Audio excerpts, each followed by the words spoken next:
My father had no idea the line was still open. I only called about a warranty. But then I heard his voice cut through the static, telling my mother I was nothing but a burden. They laughed, planning to guilt me out of my deed. Unaware I was listening, I stayed quiet. I did not scream. I just waited long enough to sell my $980,000 home right out from under them. My name is Isabella Howard, and standing there in the sun-drenched kitchen of the Rivermont house, I looked like a woman who had everything under control.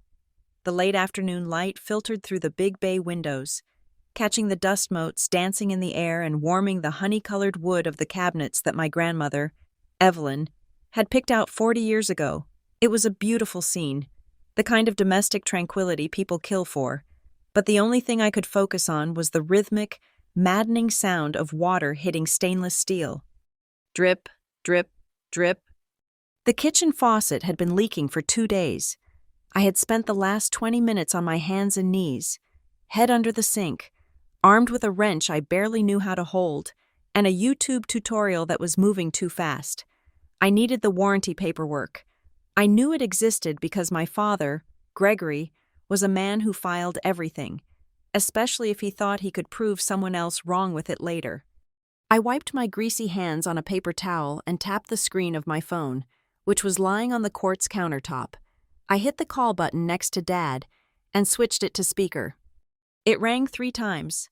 I stared at the phone, feeling that familiar knot of anxiety tighten in my stomach. Calling my parents was never just a check-in. It was an emotional transaction where I usually ended up in the red. "What is it, Isabella?" Gregory's voice was sharp, cutting through the static. Background noise flooded the line. The distinct, echoing hum of an airport terminal. The garbled announcements over a PA system. The roll of luggage wheels on hard terrazzo floors. He sounded breathless, irritated, the way he always did when I interrupted his life. "Hi, Dad," I said, trying to keep my voice light. "I am so sorry to bother you. I know you guys are just getting ready to board. I just have a quick question about the kitchen faucet. The one you installed last Thanksgiving?" "Jesus, Isabella," he snapped. I could picture him perfectly, checking his watch, adjusting his collar, rolling his eyes at my mother.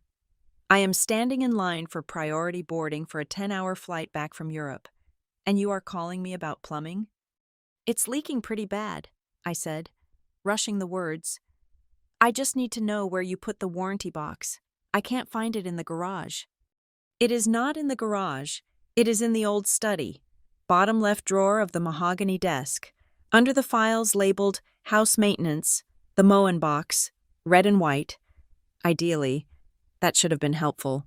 But his tone suggested I was an idiot for not divining this information through telepathy. "Now, can I go? Or is there another catastrophe you are incapable of handling on your own?" "No, that's it. Thanks, Dad. Safe flight. Love you." "Yeah, fine. Bye." There was a fumbling sound, the sharp scratch of plastic against fabric, and then a mute thud.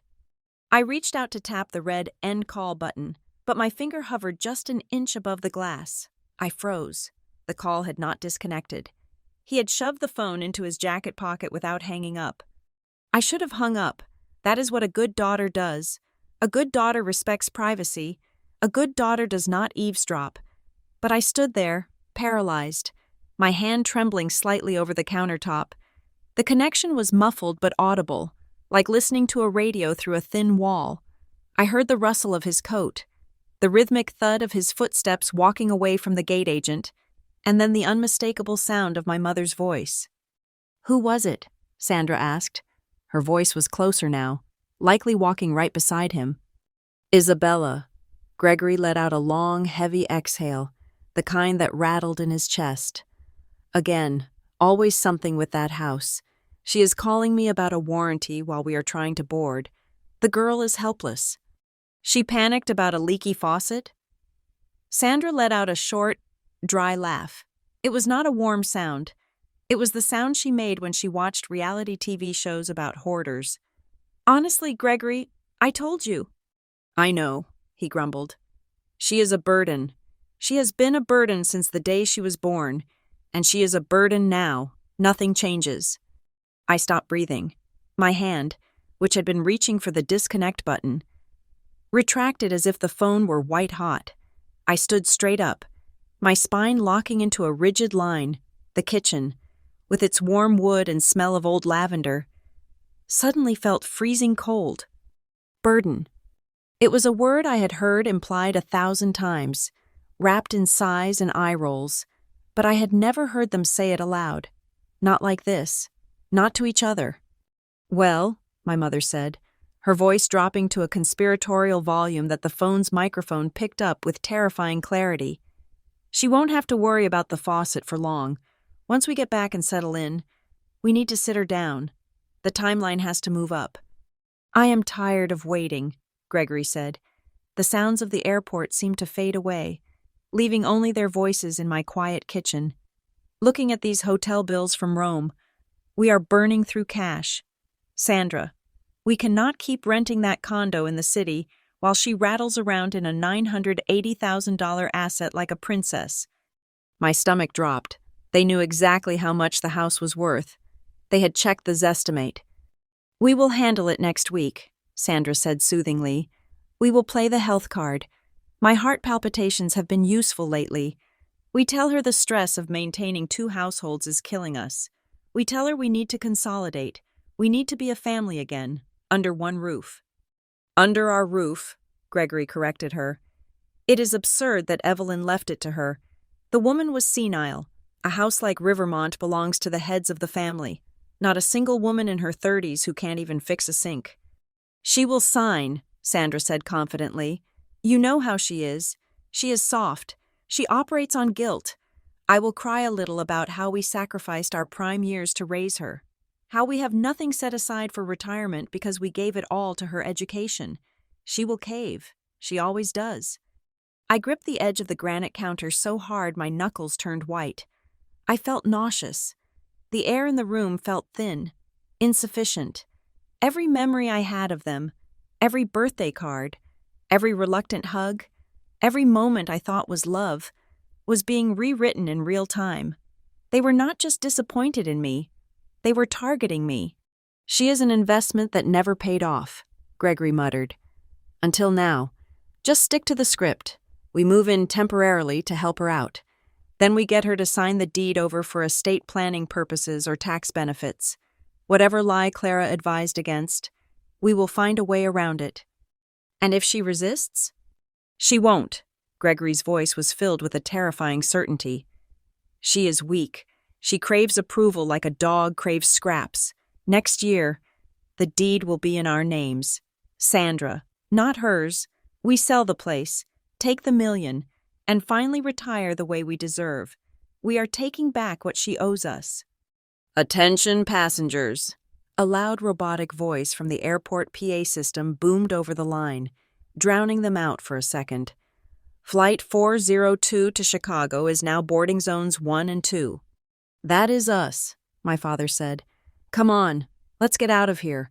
I cannot wait to be done with this conversation. I cannot wait to be done with her." There was a loud crunching sound as he likely grabbed his bag, and then, finally, the line went dead. The silence that followed was heavier than anything I had ever felt. I stared at the black screen of my phone. The call ended text faded away, replaced by my home screen, a picture of the 3 of us from 5 years ago. I looked so eager to please in that photo, standing slightly behind them, smiling too wide. They looked tolerant. My legs gave out. I didn't make a decision to sit. Gravity just took over. I slid down the front of the cabinet doors until I hit the cold terracotta tiles. I pulled my knees to my chest, gasping for air, but no tears came. It was too big for tears. It was like watching a car crash in slow motion, except I was both the witness and the victim. "She is a burden. She has been a burden since birth." The words echoed in the empty kitchen, bouncing off the copper pots and the high ceilings. "Next year, the deed will be in our names." They were not coming home to visit. They were coming home to invade. They were coming to harvest me. I looked around the kitchen, this house, my grandmother Evelyn's house. She had left it to me specifically. I remembered the day the lawyer read the will, the shock on Gregory's face when he realized he had been bypassed. Grandma Evelyn had pulled me aside a week before she died, her grip surprisingly strong on my wrist. "Isabella," she had whispered, "keep something for yourself. Always keep something for yourself. They will take the meat off your bones if you let them." I had thought she was delirious. I had thought it was the morphine talking. Now, sitting on the floor, listening to the relentless drip, drip, drip of the faucet, I realized she had been the only one who saw them clearly. The leak under the sink was getting worse. I could hear the water gathering in the catch bucket I had placed there earlier. It was a rhythmic, steady countdown. I closed my eyes. I let the pain wash over me for exactly 60 seconds. I let myself feel the betrayal, the humiliation of being discussed like a piece of livestock, the crushing weight of realizing my parents did not love me. They just endured me until I could be profitable. Then, I opened my eyes. The shock was gone. In its place was something cold and hard, something I had never felt toward my family before. It was the feeling of a door slamming shut and locking from the inside. I wiped my face with the back of my hand, though it was dry. I stood up. My movements were stiff, mechanical, but steady. I walked over to the kitchen table and opened my laptop. The screen glowed to life, illuminating the dark room. I did not search for plumbing tutorials. If in their eyes, I was nothing more than a burden, a financial obstacle to be removed, then I was relieved of my duties. A burden does not owe loyalty, a burden does not owe respect, and a burden certainly does not owe them a retirement funded by the sale of the only safe place she has ever known. I typed in the password to my bank portal. Then I opened a new tab and typed in the name of a local real estate investor my colleague Jordan had mentioned last week. "You want to talk about the future?" I whispered to the empty room, my voice steady and low. "Okay, Dad, let's talk about the future." I was not going to be their retirement plan. I was going to be their worst financial nightmare. The faucet dripped one more time, loud and final. I didn't even look at it. I had bigger things to fix. To understand why I did not hang up the phone, you have to understand the geography of my childhood. It was not mapped in miles or city blocks, but in two distinct, warring territories. The first territory was my parents' house, a cramped, peeling rental on the outskirts of a steel town that had seen its best days 40 years before I was born. The walls were thin, painted a depressing shade of beige that seemed to absorb light rather than reflect it.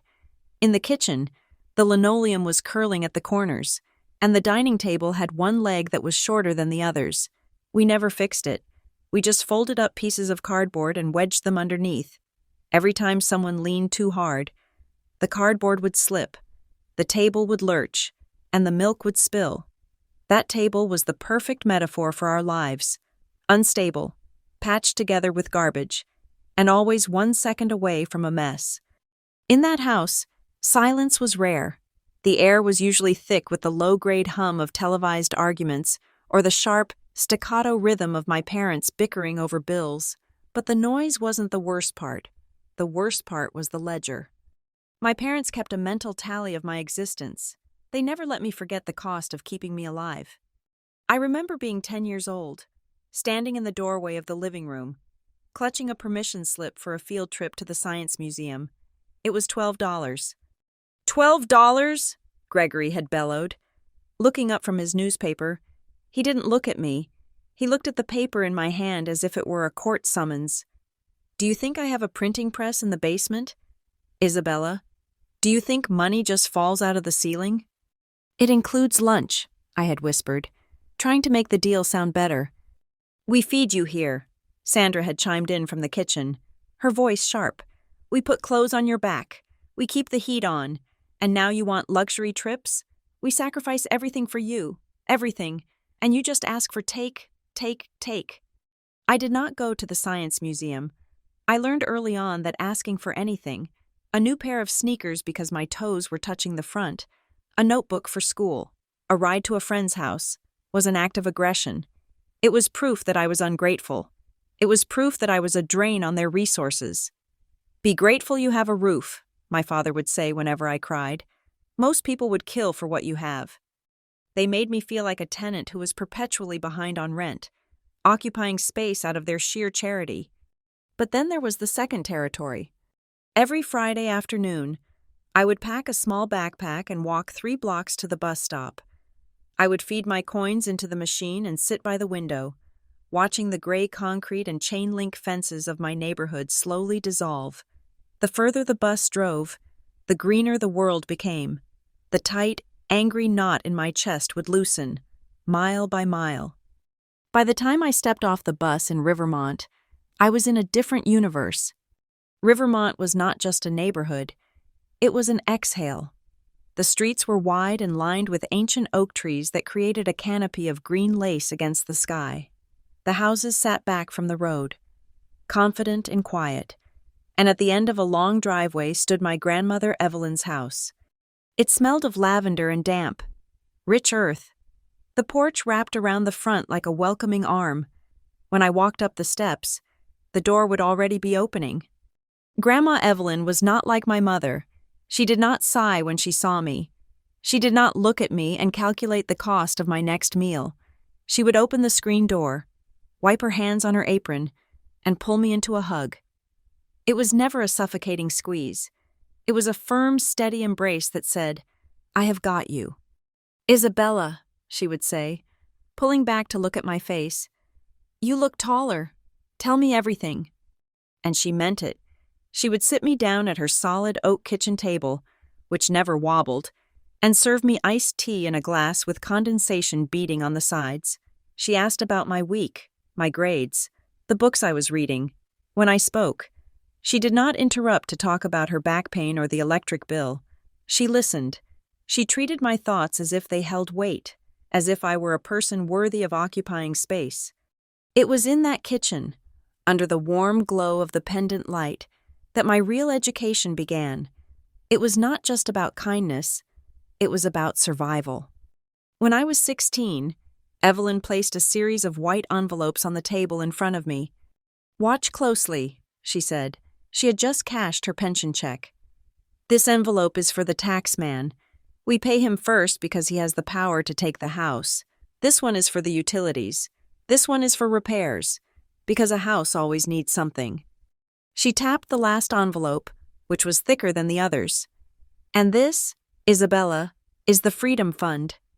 "What is that for?" I asked. "It is for you," she said, her blue eyes sharp and serious. "Listen to me. A woman must always have money that is hers alone, not her husband's, not her father's, hers. Money is the only thing that allows you to walk out a door when you need to." She taught me how to balance a checkbook.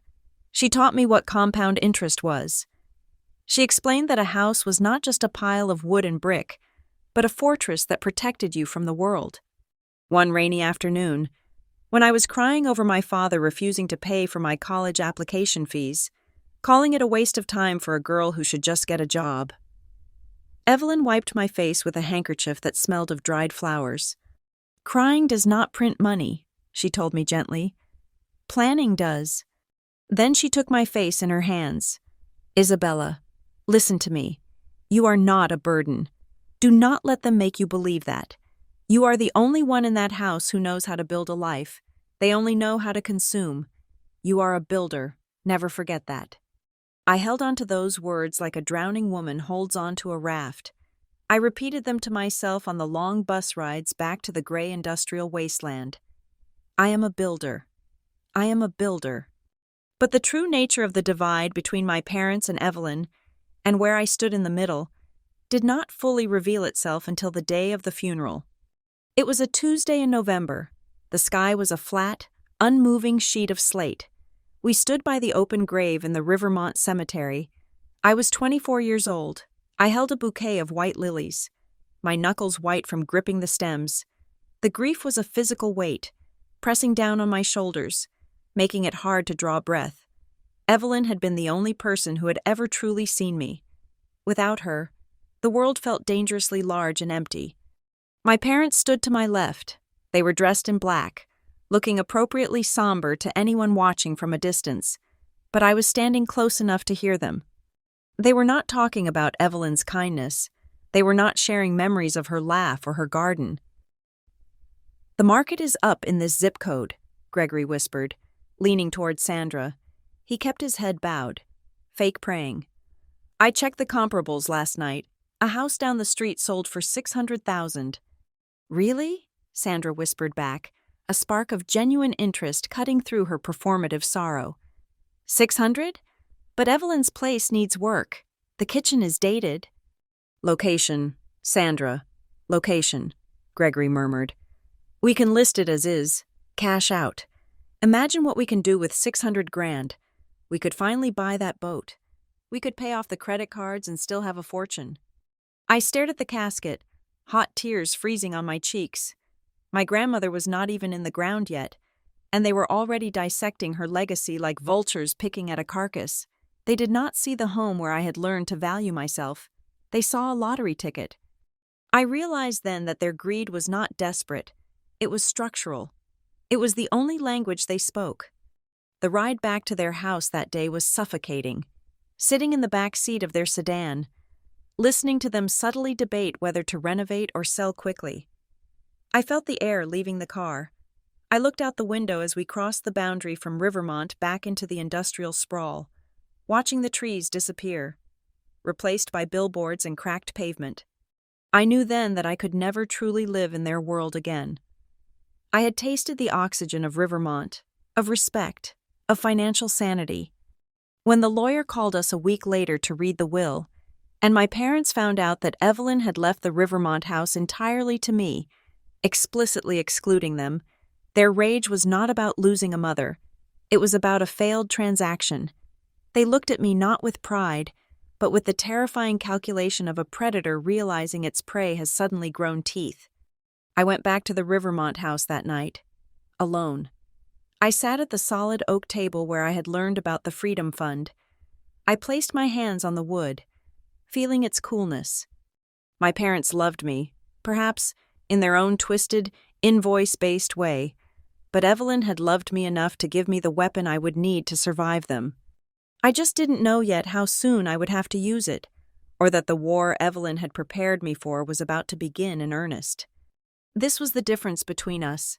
They saw a house as a payout. I saw it as the only place on earth where I wasn't a line item on a ledger of regrets. And as I sat there in the dark, I vowed I would never let them turn this sanctuary back into a place where love came with a bill attached. The reading of the will took place in the office of Mr. Arthur Henderson, a man whose suit smelled of cedar closets and whose office smelled of old paper and inevitability. The room was quiet, save for the ticking of a grandfather clock that seemed to be counting down the seconds of my parents' patience. I sat in a leather wingback chair, my hands folded in my lap. Gregory and Sandra sat on the sofa opposite me, holding hands. It was a performance of unity they usually reserved for church or bank loan interviews. They were leaning forward, their faces composed into masks of solemn grief. But I knew better. I could see the tightness in my father's jaw, the way my mother's eyes darted around the room, assessing the value of the lawyer's antique desk, the oil paintings, the sheer cost of the legal advice. They were not here to mourn. They were here to collect. Mr. Henderson cleared his throat, adjusted his wire-rimmed glasses, and began to read. When he reached the clause regarding the primary asset, the Rivermont house, the air in the room seemed to vanish. To my daughter, Sandra, and her husband, Gregory. Mr. Henderson read in a dry, monotone voice, "I leave the sum of $25,000 each, to be paid from my liquid savings." My father nodded, a slight, expectant smile playing on his lips. He was waiting for the and. "And regarding the real property located at 420 Rivermont Drive," the lawyer continued, looking up briefly to catch my eye before returning to the page, "I leave the home, the land, and all contents therein, fully paid off and free of encumbrances, exclusively to my granddaughter, Isabella Howard." The silence that followed was absolute. It lasted for 3 seconds, long enough for the words to travel from the air into my parents' understanding, and then to settle like lead in their stomachs. My father's smile didn't disappear. It froze. It became a rictus of confusion. My mother let out a small, strangled sound, like she had swallowed an ice cube whole. "I am sorry," Gregory said, his voice a little too loud for the small room. He chuckled, a nervous, jagged sound. "I think I misheard. Did you say the house goes to Isabella?" "That is correct," Mr. Henderson said, closing the folder. "The title is to be transferred solely to Ms. Howard immediately." "But that is a mistake," Sandra said, her voice trembling. She looked at me, then at the lawyer, her eyes widening. Mother must have been confused. She was old. She probably meant for us to hold the title in trust for Isabella. We are her parents. We are the heads of the family. It makes no sense to skip a generation. That is not how these things work. It is exactly how this works if it is written in a valid testament. Mrs. Howard, the lawyer said sharply. Evelyn was of sound mind. She was quite specific. She wanted to ensure Isabella had a home. Gregory stood up, smoothing his jacket. The fake grief had evaporated, replaced by the red flush of humiliation. "Well, obviously, there has been a clerical error. We will sort it out. Family takes care of family. Arthur, we don't need legal documents to tell us how to manage our own assets." He looked at me then. It was a look of pure entitlement, mixed with a warning. "Don't get used to it," his eyes said. But the document held. In the weeks that followed, the $50,000 they inherited vanished with terrifying speed. It went into credit card bills, a lease on a newer car they didn't need, and investments my father refused to explain. It was like pouring water into a bucket with no bottom. And then, the narrative shifted. They stopped calling it Isabella's inheritance. They started calling it the family home. It began with phone calls. "Oh, Isabella, it is just so hard to be in this rental without Mom. We feel so disconnected from her memory." Then came the visits. They would show up for dinner and stay until midnight, sighing about the long drive back to their cramped apartment. Then came the request. "Just for a few months," my mother had said, wiping away a tear that might have even been real. "Just until we get back on our feet emotionally.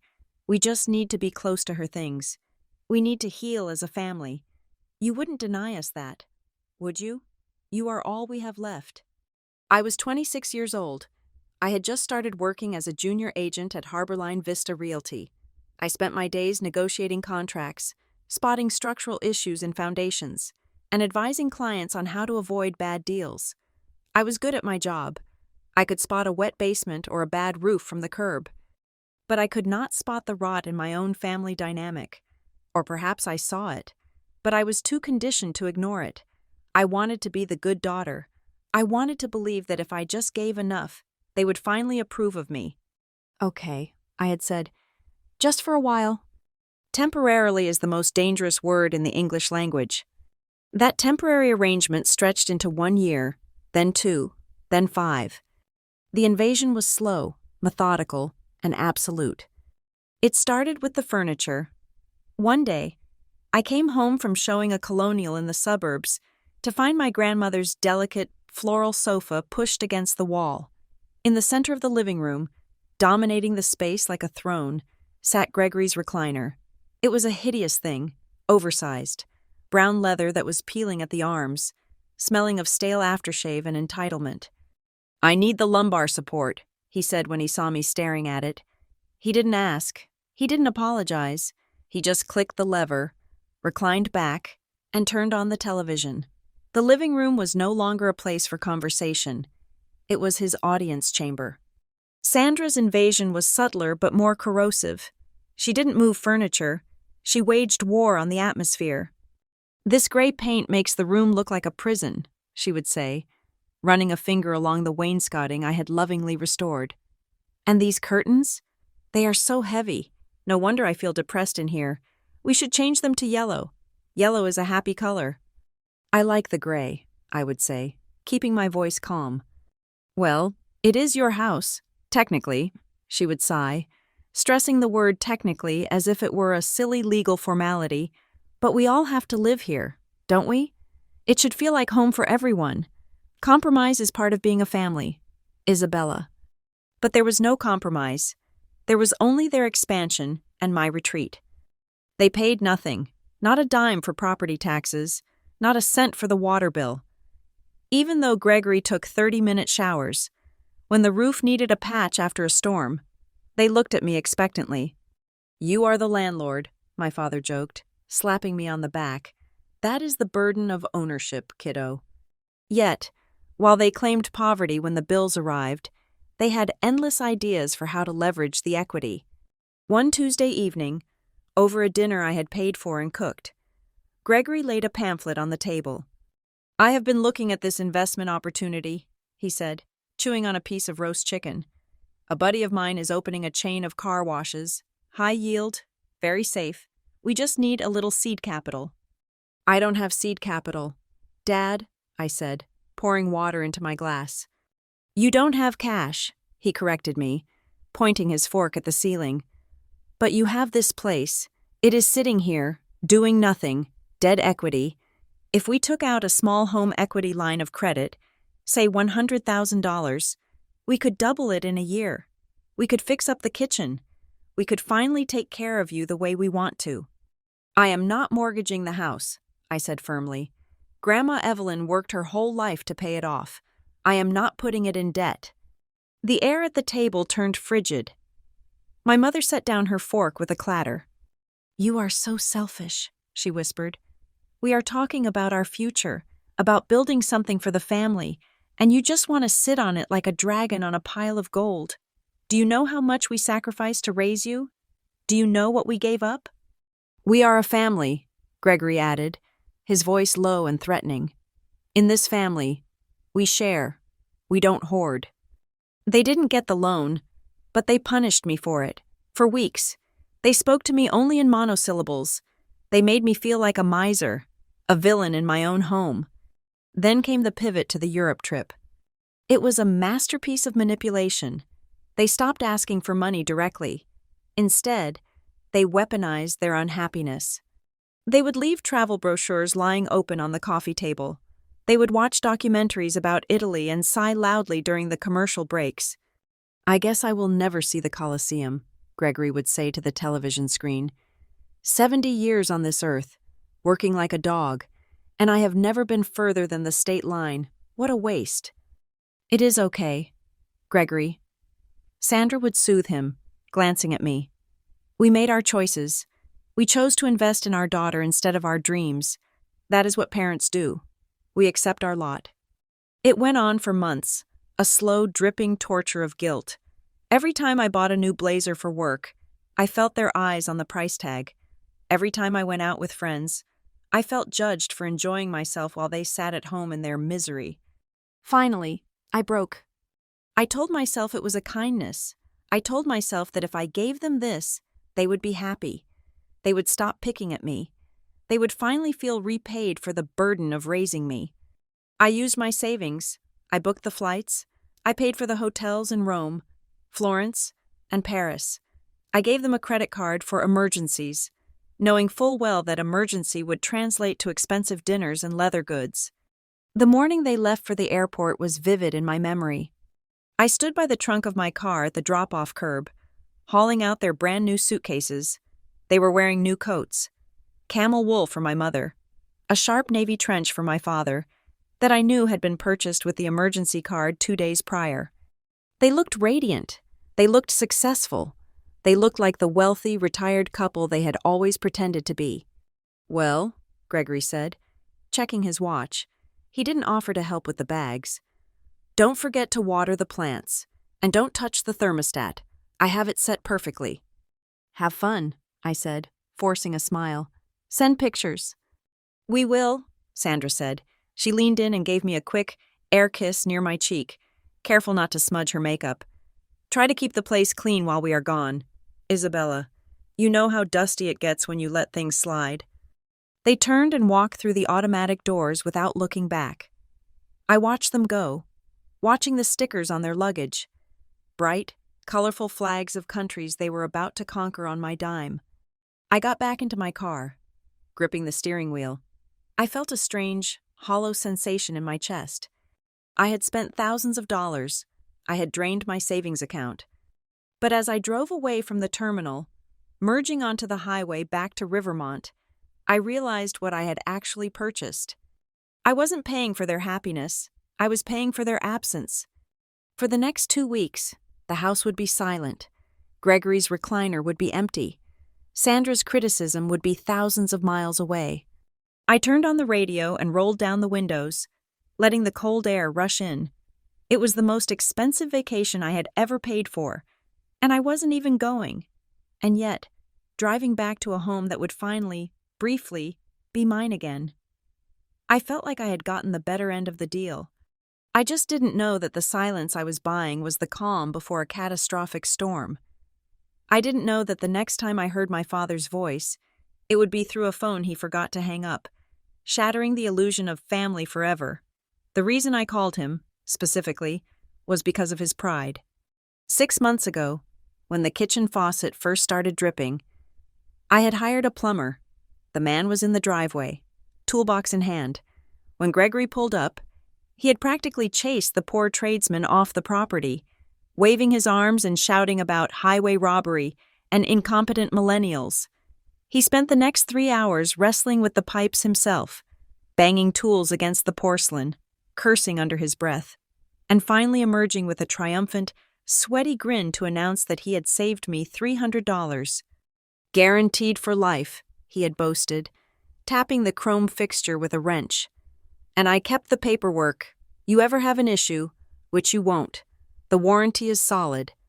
So, standing there with water pooling under the sink, calling him wasn't just a cry for help. It was an acknowledgement of his authority. It was playing by his rules. The phone rang 3 times before he picked up. "Make it quick, Isabella," he said.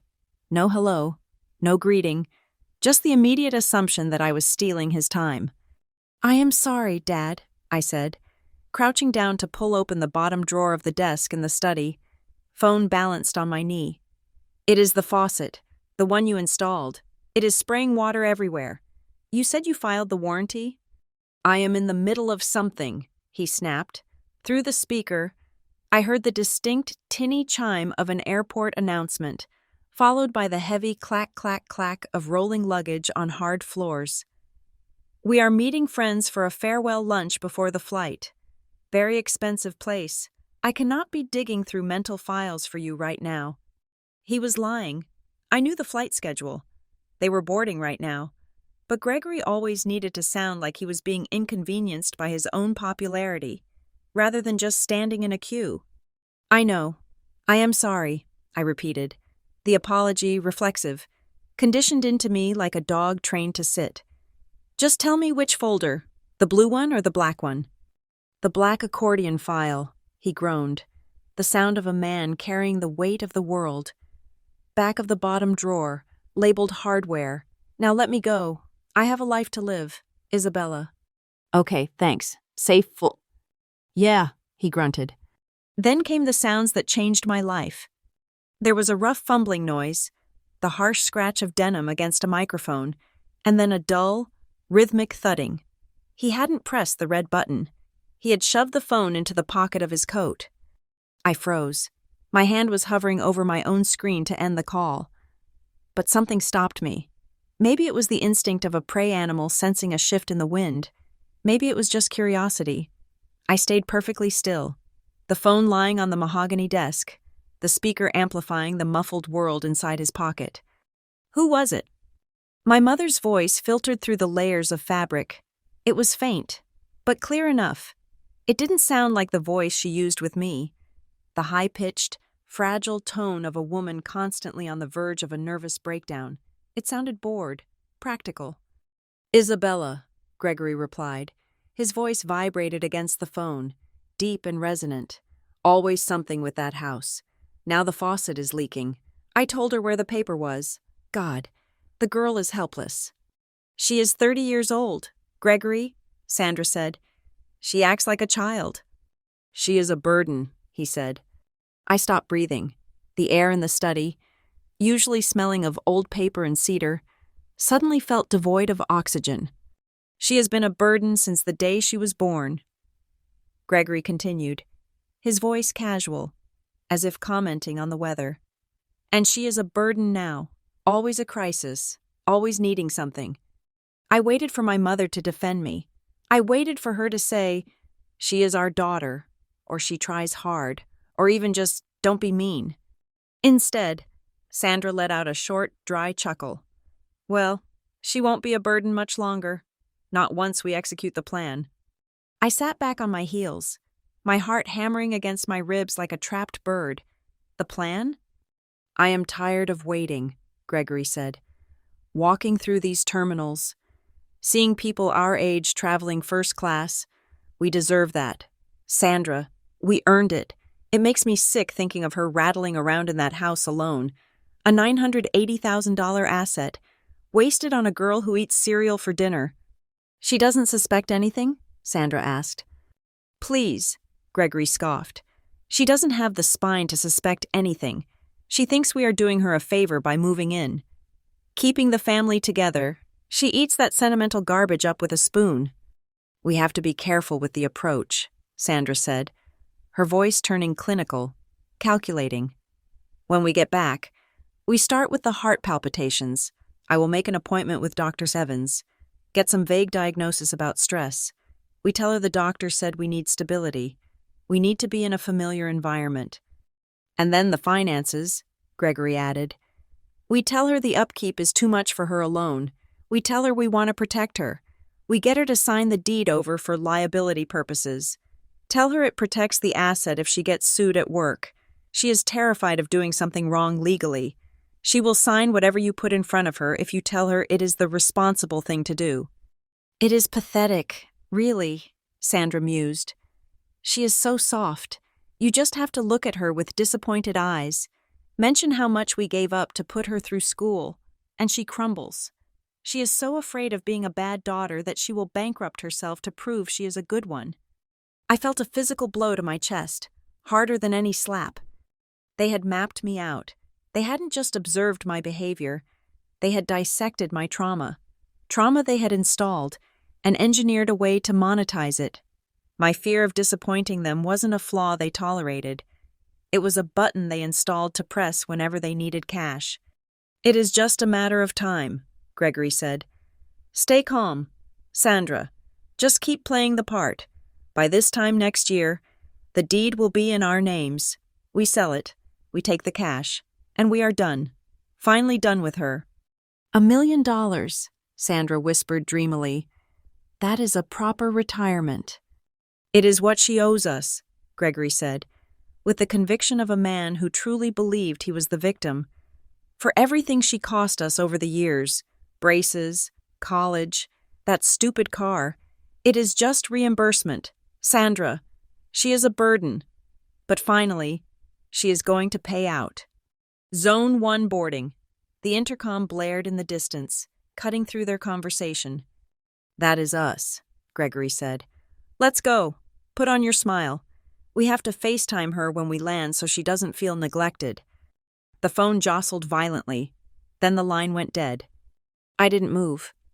For a long time, the only sound in the room was the hum of the refrigerator in the kitchen down the hall and the blood rushing in my own ears. I looked at my hands. They were trembling. I tried to stand up, but my knees buckled, and I slid down to the hardwood floor. I sat there, surrounded by the silence of the house they wanted to steal. A memory flashed through my mind. I was 7 years old, apologizing for spilling juice on the carpet. My mother had looked at me with such tragedy in her eyes, sighing. "Isabella, why is everything always so hard with you?" I had spent the next 20 years trying to be easy, trying to be low maintenance, trying to be profitable. I thought of the Europe trip. I thought of the groceries I bought them. I thought of the thousands of dollars in loans I never asked back. I had thought I was buying love, but I was just paying rent for the space I occupied in their lives. To them. I wasn't a daughter. I was a failed investment that was finally maturing. "She is soft. She will sign whatever you put in front of her." I pulled my knees to my chest. A sob rose in my throat, hot and jagged, but I swallowed it down. I refused to let it out. Crying was what the old Isabella would do. The soft Isabella.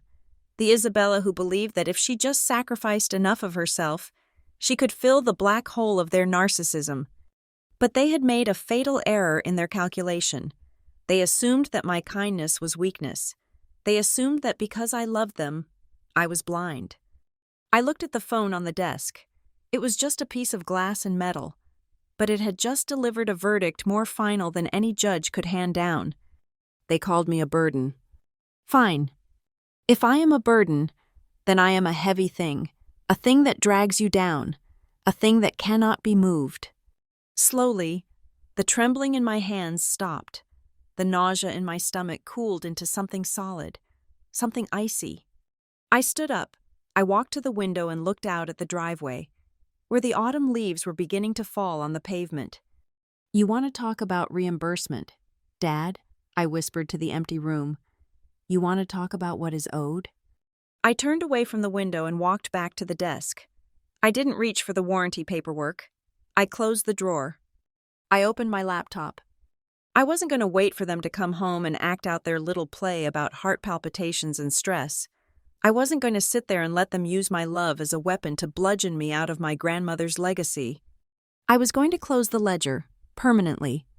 "If I am just a line item in your books," I said, my voice steady, gaining strength with every word, "then I have the right to liquidate the asset."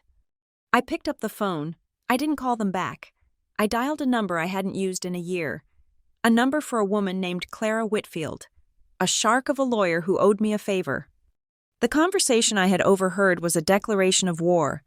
They just didn't know that the enemy had been listening to their battle plans. And the thing about burdens? When you drop them, they tend to crash.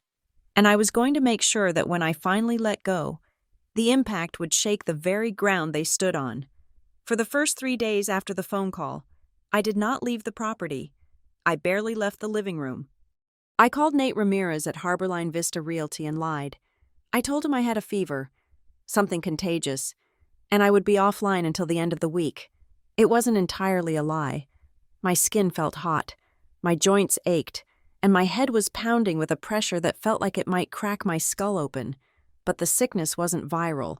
It was the physical manifestation of a reality collapsing. I spent those 72 hours existing in a state of fugue. I would walk into the kitchen to make coffee, reach for a mug, and suddenly my father's voice would echo in the room, bouncing off the tiles. "She is a burden." I would stand there, hand frozen in midair, and the memory would morph. I would see the envelope of cash I gave them for their anniversary last year. I would hear my mother's voice lecturing me about how expensive my braces had been in 1998. I would see the way they looked at my commission checks, not with pride, but with the hungry calculation of someone assessing a harvest. Every object in the house suddenly looked different. The rug in the hallway wasn't just a rug. It was something Sandra had complained about because it wasn't plush enough.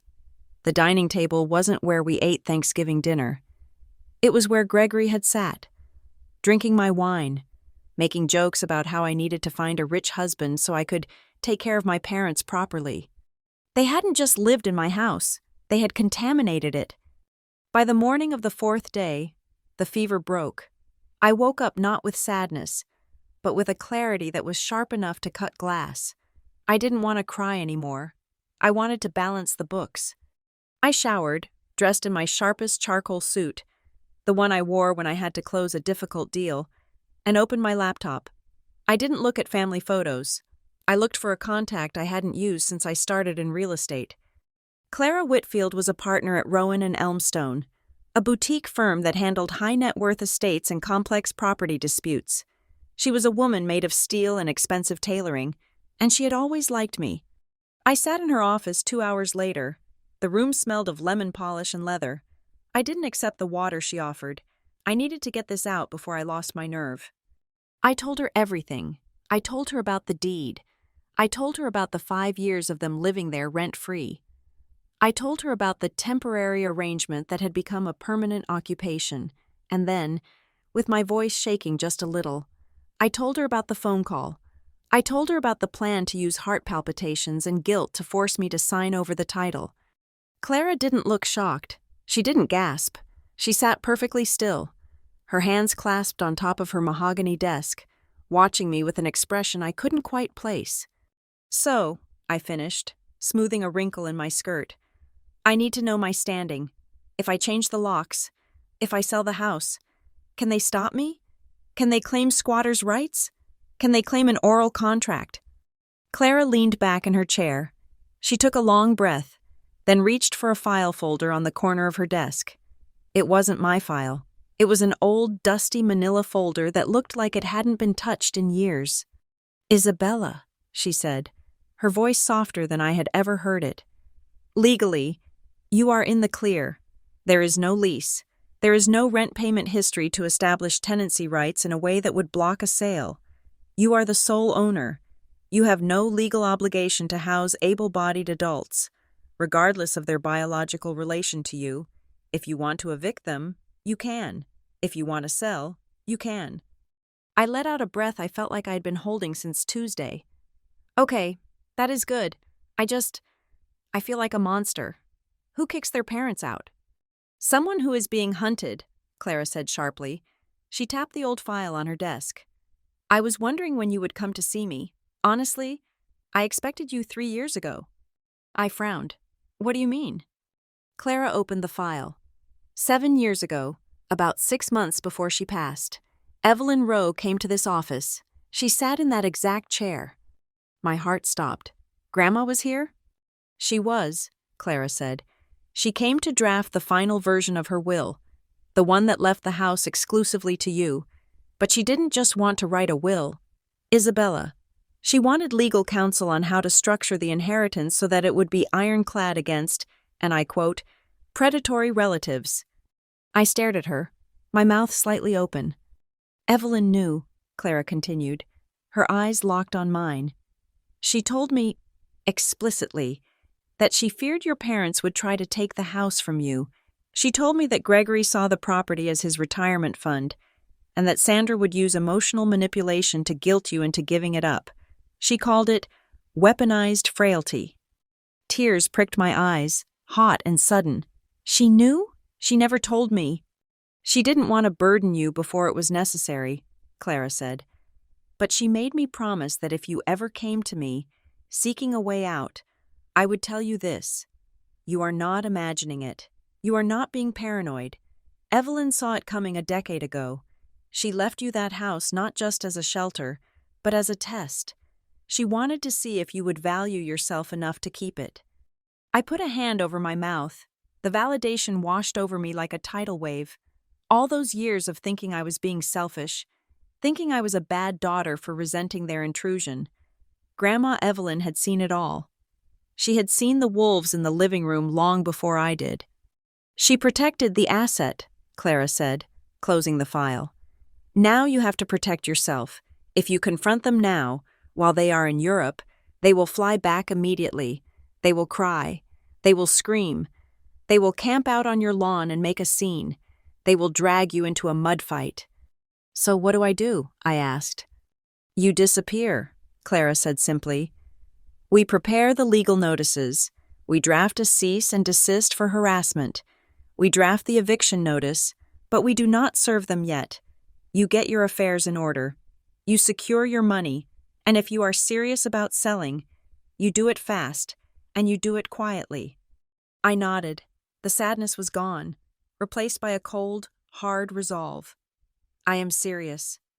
I left Clara's office and walked straight to my car. I didn't go home. I dialed a number I had memorized but never used for personal business. Jordan Pike was one of the senior agents at my firm. He didn't handle the pretty listings with white picket fences. He handled the distressed assets, the divorces, the bankruptcies, the sales that needed to happen yesterday, and without a single sign in the yard. He was known for his discretion and his Rolodex of cash buyers. "Isabella?" Jordan answered on the second ring. "Everything okay? Nate said you were down with the flu." "I am fine," I said, my voice steady. "I need a favor. Jordan, a big one, and I need total silence." "I am listening." "I am listing the Rivermont house." There was a pause on the line. Jordan knew that house. He knew how much I loved it. He knew it was my grandmother's legacy. "Are you sure?" he asked, his tone shifting from colleague to broker. 100%, I said. "But it has to be off-market, no MLS, no Zillow, no sign in the yard. I don't want anyone in the neighborhood to know until the ink is dry, and I need a 30-day close, max." "Okay," Jordan said slowly. "Off-market limits the buyer pool. You know that. You might leave some money on the table." "I don't care about top dollar," I said. "I care about speed and certainty. I need a cash buyer who waives inspection and doesn't ask questions about why the guest room is full of boxes." "Give me an hour," Jordan said. I drove to a coffee shop on the edge of town, far away from Rivermont, and waited. I watched the people walking by, couples holding hands, parents pushing strollers. I wondered how many of them were walking around with invisible ledgers in their heads, tallying up what they owed to the people who were supposed to love them unconditionally. 45 minutes later, my phone buzzed. It was Jordan. "You are sitting down?" he asked. "I am in my car." "I made 3 calls," Jordan said. "I have 2 bites. Both are investment groups looking for high-end rentals in the Rivermont district. They know the comps. They know the area." "And?" "Buyer A is offering $950,000, closing in 45 days. Buyer B is a private equity group from the city. They are offering $980,000, cash, 7-day inspection period, closing in 21 days. They can wire the earnest money this afternoon." $980,000. It was almost exactly the number my father had quoted on the phone. A $980,000 asset. He had already spent it in his mind. He had already allocated that money to his boat, his first-class tickets, his comfortable retirement. "Take the second offer," I said, "but tell them one condition. I need a lease back for 3 days after closing. I need time to move the furniture." "Done," Jordan said. "I will have the DocuSign in your inbox in 20 minutes. I hung up the phone and stared at the steering wheel. $980,000. Grandma Evelyn had called the house my safety net. For years. I thought that meant the roof over my head. I thought it meant having a place where I could hide from the world. But I realize now that a safety net isn't just something you fall into. It is something that catches you so you can bounce back out. The house was not the legacy. The freedom was the legacy. If I kept the house, I would be trapped in a war of attrition with my parents forever. They would chip away at me, day by day, guilt trip by guilt trip, until I finally broke. They would haunt the hallways even if I changed the locks. They would stand on the sidewalk and scream that I had stolen their home. But if I sold it, if I converted that wood and brick into liquid capital, then I could vanish. I could take that burden they talked about and turn it into a wall of cash so high they could never climb over it. I started the engine. The engine purred to life, a low, steady growl. "Okay, Grandma," I whispered to the empty passenger seat. "You gave me the ticket. I am finally going to punch it." I drove back to Rivermont, not as the owner of a family home, but as the executor of a dying relationship. I had boxes to pack, and I had a timeline. My parents were coming back in 12 days. I intended to be gone in 10. If the previous week had been about emotional realization, the next 7 days were about logistics. I stopped being a daughter and started acting like a project manager for a demolition. I bought a thick spiral-bound notebook and a pack of color-coded stickers. I started in the living room and worked my way back, treating the house not as a home, but as a crime scene that needed to be cataloged. I photographed everything, every vase, every appliance, every piece of furniture. I wasn't just packing, I was building a defense. I created 3 categories in my notebook. Category 1, mine. This included everything Grandma Evelyn had left specifically to me, everything I had purchased with my own money, and the personal items that defined who I was outside of my parents' shadow. Category 2, theirs.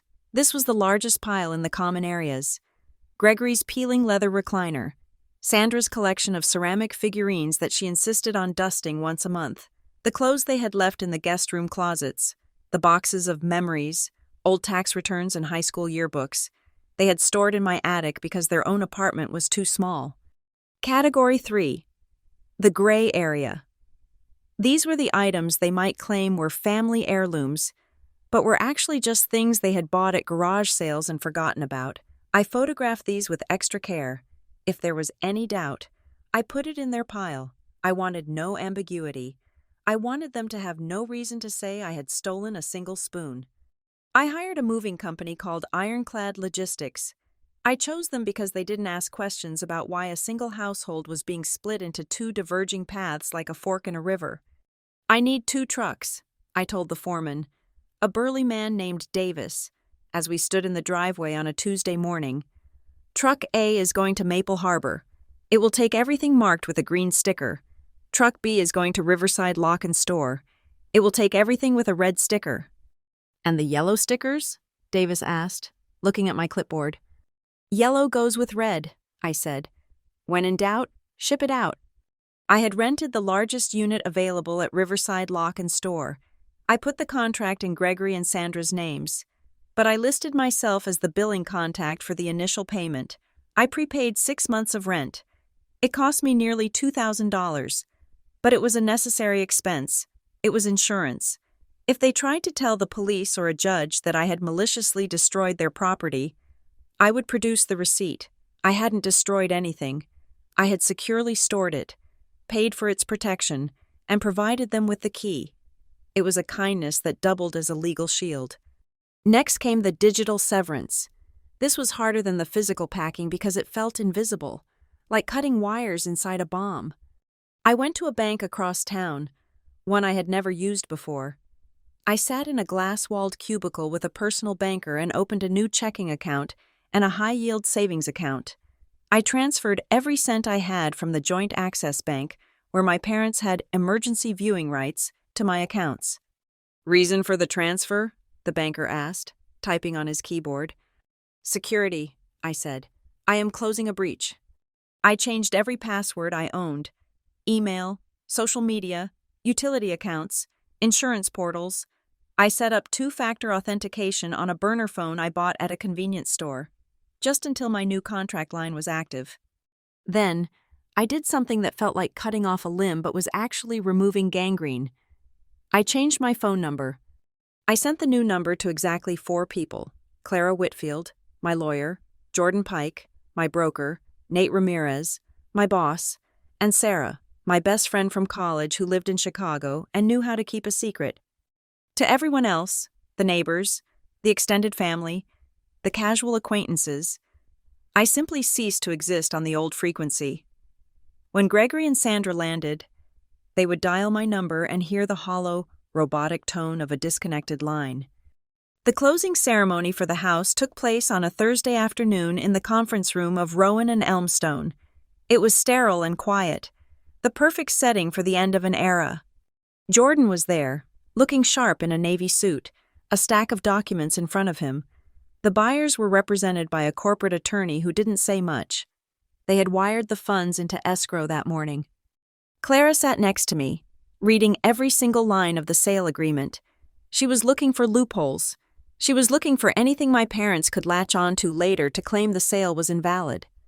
Clause 4, Clara said, tapping the paper with her pen. The seller's warranty.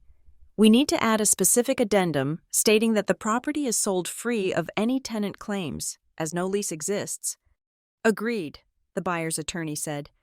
I signed my name, Isabella Howard. I signed it again, and again.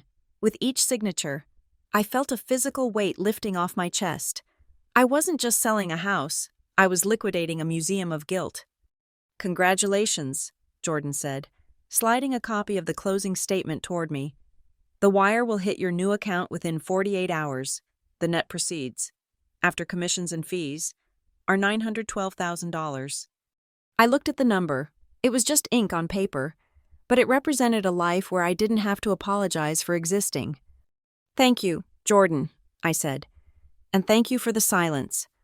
I never saw you, he winked. Good luck in Maple Harbor. The final night in Rivermont was strange. The house was an echo chamber. The rugs were gone. exposing the hardwood floors that had darkened slightly around the edges where the furniture used to be. My voice bounced off the walls when I hummed. I walked through the empty rooms one last time. I went into the room my parents had occupied. It was stripped bare, just 4 walls and a window looking out over the backyard.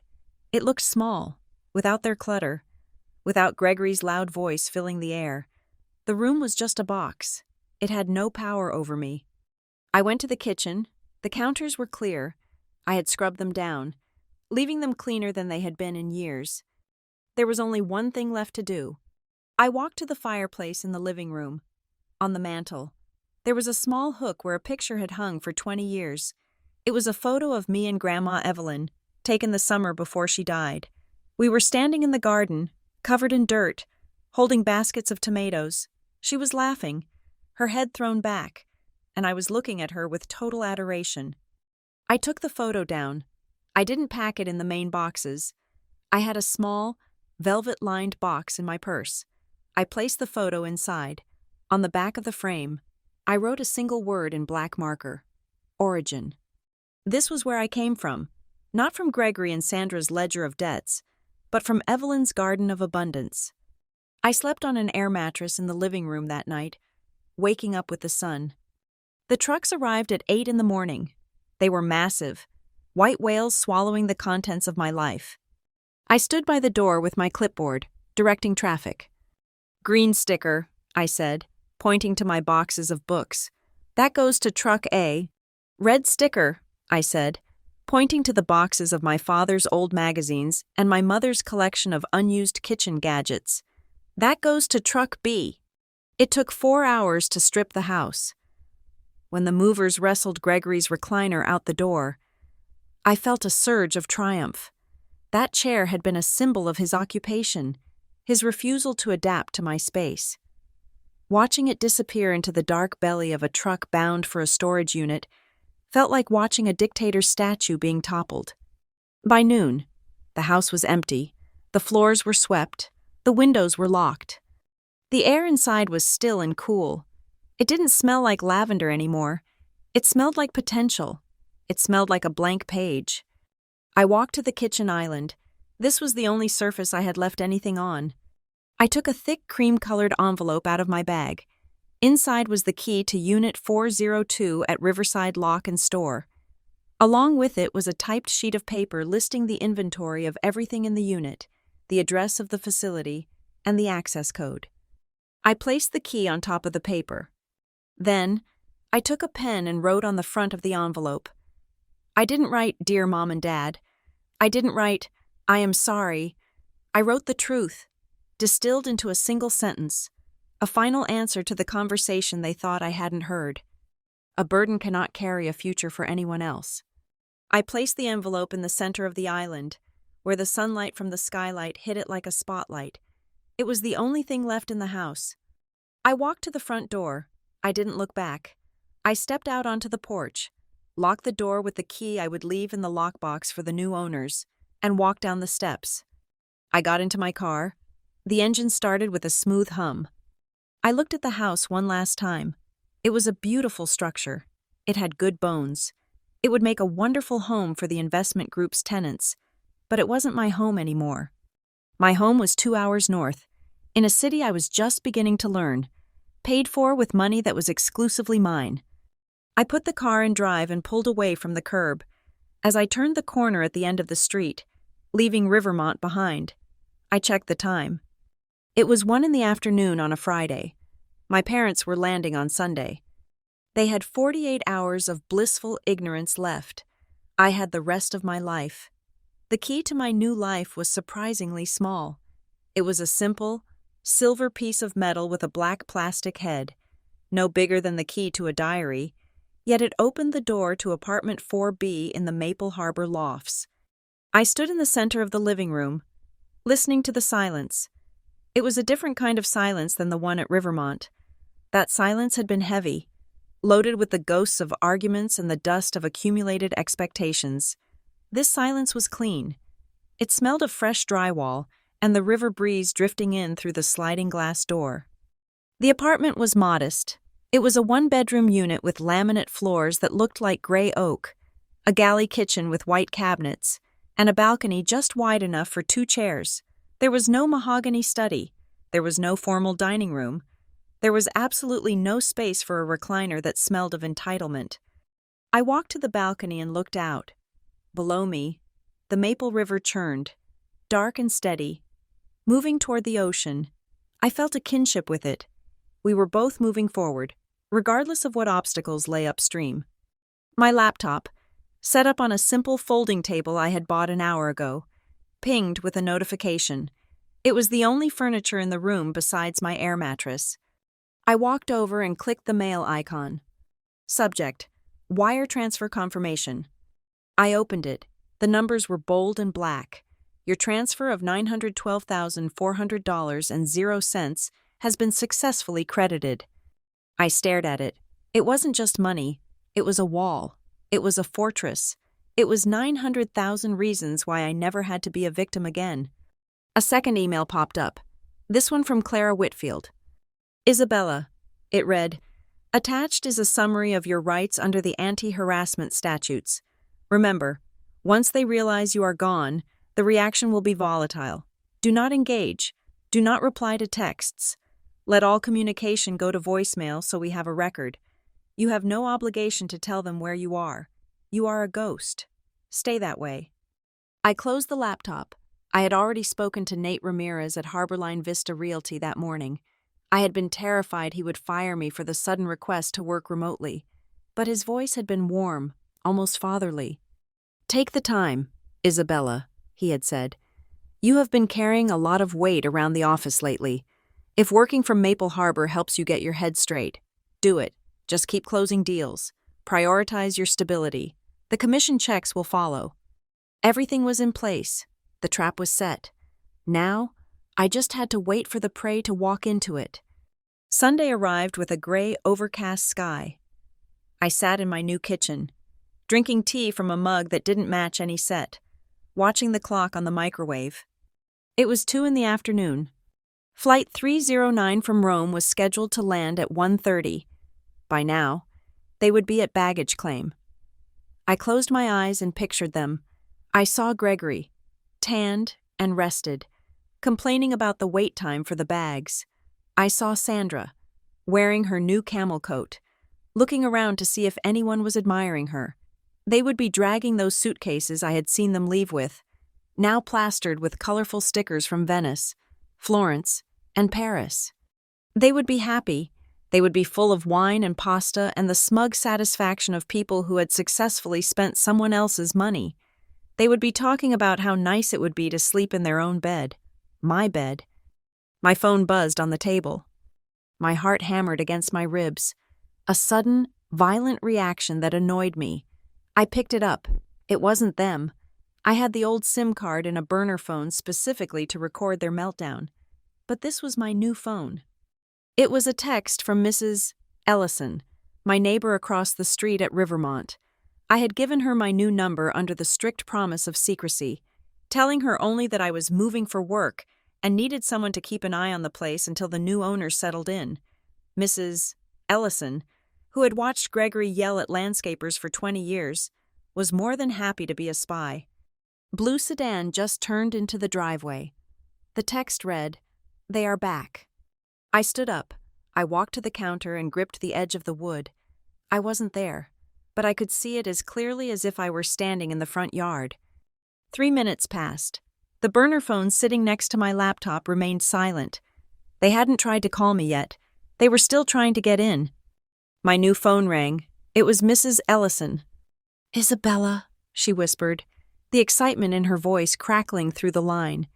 "You are not going to believe this." "Tell me," I said, putting her on speaker and leaning in. "Your father is fighting with the door," she said. "He has been standing there for 2 minutes jiggling the handle. He is getting red. Honey, really red. He just kicked the bottom of the door." "And my mother?" "She is pacing," Mrs. Ellison reported. "She is looking in her purse. I can hear her from here. She is saying, 'She must have changed the locks. Gregory, she probably did it for security while we were gone. You know how paranoid she gets alone.' I let out a short, bitter laugh. Even now, locked out of a house they didn't own. Sandra was spinning a narrative where I was the fragile one, the one who needed protection, the one who was just trying to be a good family member. "He is banging on the door now," Mrs. Ellison said. "He is shouting your name. Isabella, open this damn door. It is freezing out here." "Let him shout," I said softly. "Oh, now they are going around the back," Mrs. Ellison narrated. "He is trying the patio door, locked. He is trying the kitchen window, locked. He looks like he is about to throw a planter through the glass." "He won't," I said. "He knows how much that glass costs. He thinks he is breaking into his own retirement fund. He won't damage the merchandise." "Wait," Mrs. Ellison said. "He is on his cell phone. He is calling someone." The burner phone on my table lit up. The screen flashed Dad. I didn't answer. I let it ring. I watched the light pulse on the screen, a distress signal from a sinking ship. "He is leaving a voicemail," Mrs. Ellison said. "He looks furious. He is waving his arms. Now, wait, a van is pulling up. It is a locksmith. They must have called one from the airport when they realized you weren't answering." "That was fast," I murmured. "The guy is drilling," Mrs. Ellison said. The tension in her voice was palpable. "Isabella, is there anything in there? The house looks dark." "There is nothing in there, Mrs. Ellison," I said. "Absolutely nothing." "The door is opening," she whispered. "They are walking in." There was a long pause. I held my breath. I imagined the moment of entry, the familiar creak of the front door, the expectation of seeing the hall table, the mirror, the rug. And then, the void. "They are just standing in the foyer," Mrs. Ellison said, her voice filled with confusion. "They aren't moving. Gregory just dropped his suitcase. It fell right over on the porch. He isn't picking it up." "What are they doing?" "Nothing," she said. "They are frozen. It is like they walked into a tomb. Wait. Sandra is running into the living room. Now she is running to the kitchen. I can see her through the bay window. She looks frantic. She is spinning around in circles." I knew exactly what she was seeing. The empty floors, the hooks on the walls where pictures used to be, the clean, terrifying emptiness of a space that has been scrubbed of life, and in the middle of it all, on the kitchen island, a single cream-colored envelope. "Your father just walked into the kitchen," Mrs. Ellison said. "He picked up something from the counter, a letter." This was it, the moment of impact. "He is reading it," she said. He just crumpled it, Isabella. He threw it on the floor. He is screaming. I can't hear the words, but I can see the veins in his neck." "And Mom?" "She is sitting on the floor," Mrs. Ellison said. "She just sank down right where she was standing. She has her hands over her face." "Thank you, Mrs. Ellison," I said, my voice steady but quiet. "You should probably go inside now. You don't want them to see you watching." "You are a brave girl," Mrs. Ellison said. "I don't know what they did to you, but seeing his face right now, I think you won." She hung up. I sat in the silence of my Maple Harbor apartment. I looked at the burner phone. The notification light was blinking. 2 missed calls, 2 voicemails. I picked it up. My hand wasn't trembling this time. I felt cold, detached, like a surgeon reviewing an X-ray. I pressed play on the first message. "Isabella!" Gregory's voice exploded from the speaker. The audio clipped, distorted by the sheer volume of his rage. "Pick up the phone. Where the hell are you? We are at the house. It is empty. Where is my furniture? Where is my chair? You have no right. Do you hear me? You have no right to sell our house without our permission. This is our home. You get back here right now and explain this mess. Or so help me God. I will call the police. I will have you arrested for theft. Call me back immediately." Click. He hadn't read the inventory list yet. He hadn't processed the legal reality. He was just a king whose castle had vanished, reacting with the only tool he had ever possessed, intimidation. He still thought he owned me. He still thought our house was a legal term. I pressed play on the second message. Isabella, baby? It was Sandra. The sound of her crying was wet and ragged. It was the performance of a lifetime, but there was a thread of genuine terror in it. Can you please pick up? She sobbed. We are so scared. We walked in and everything is gone. Did someone rob us? Why is the house empty? Gregory is so upset. Please, sweetheart, just call us. Tell us this is a mistake. Tell us you are just, I don't know, painting the walls? Why did you take the furniture? We are a family. You don't do this to family. Please, Isabella, pick up. I listened to the silence at the end of her message before the automated voice cut in. We are a family. She asked why the furniture was gone. She asked if it was a mistake. She asked if I was painting. But not once, in that entire minute of sobbing, did she ask if I had heard them. Not once did she say, I am sorry I called you a burden. Not once did she admit that the last time we spoke, she had plotted to steal the deed to my home. She was still sticking to the script. She was still playing the role of the confused, loving mother, hoping that if she cried hard enough, I would revert to the obedient daughter who fixed everything. But that daughter didn't live at 420 Rivermont Drive anymore. That daughter had been packed away, labeled, and archived. I saved both messages. I forwarded them to Clara's secure server. Then, I turned off the burner phone and put it in a drawer. I walked out onto the balcony of my new apartment. The wind off the river was brisk, carrying the scent of impending winter, but it felt good. It felt like my own air. They were standing in an empty house, staring at a letter that told them exactly who they were. They had the address of the storage unit. They had the key code. They had their stuff. But they didn't have me. For the first time in 30 years, the line was truly dead, and I had been the one to hang up. The silence of my new life was short-lived. By Monday evening, the burner phone I had left in the drawer was vibrating so frequently it walked itself across the surface of the laminate table. I didn't answer. I treated the device like a piece of radioactive material.